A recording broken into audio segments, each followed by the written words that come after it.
بسم اللہ الرحمن الرحیم۔ معزز سامعین اکرام، السلام علیکم ورحمۃ اللہ وبرکاتہ۔ آج میں آپ حضرات کے لیے نہایت ہی مجرب اور عمدہ وظیفہ لے کر حاضر ہوا ہوں۔ ہر مشکل، ہر پریشانی سے نجات کا عمل۔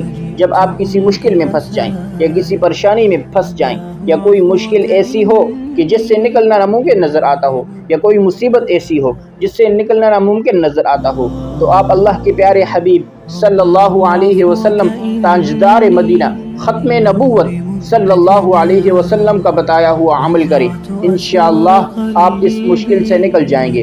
تو معزز سامعین اکرام، اگر آپ ہمارے چینل پر نئے ہیں تو ہمارے چینل کو سبسکرائب کیجئے اور بیل آئیکن کے بٹن کو پریس کیجئے تاکہ ہماری نئی آنے والی ویڈیو آپ تک بآسانی پہنچ سکے۔ تو چلتے ہیں اپنے وظیفے کی طرف۔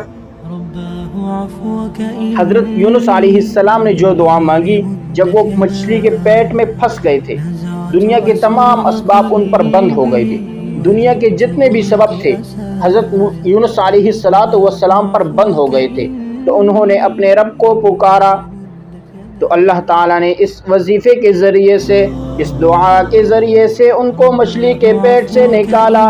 اگر ہم بھی وہی دعا، وہی وظیفہ کریں گے تو انشاءاللہ اللہ ہمیں بھی دنیا کی مشکلات اور دنیا کی پریشانیوں سے ہمیں بھی نجات عطا فرمائے گا۔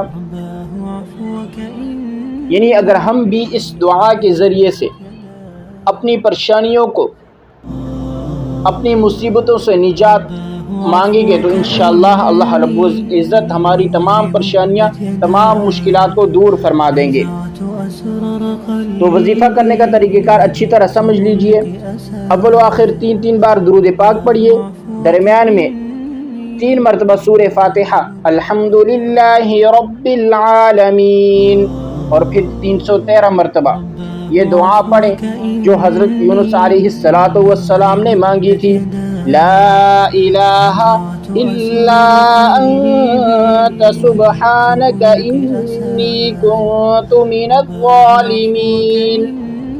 پھر 3 مرتبہ سورہ اخلاص پڑھیے، بسم اللہ الرحمن الرحیم، قل هو اللہ احد، اور پھر آخر میں 3 مرتبہ درود پاک پڑھیے۔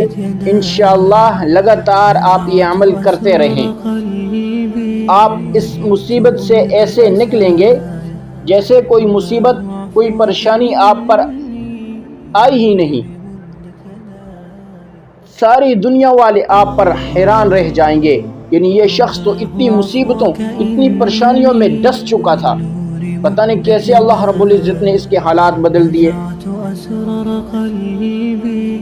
تو معزز سامعین اکرام، پریشانیوں سے نکلنے کا بڑا ہی نادر اور مجرب وظیفہ ہے، ضرور اس وظیفے پر عمل کیجئے تاکہ آپ کو فائدہ پہنچ سکے، اور اس ویڈیو کو آگے شیئر کریں تاکہ دوسروں کو بھی فائدہ پہنچ سکے، اور آپ صدقہ جاریہ کی نیت سے شیئر کریں۔ تو یہ تھی آج کی ہماری ویڈیو۔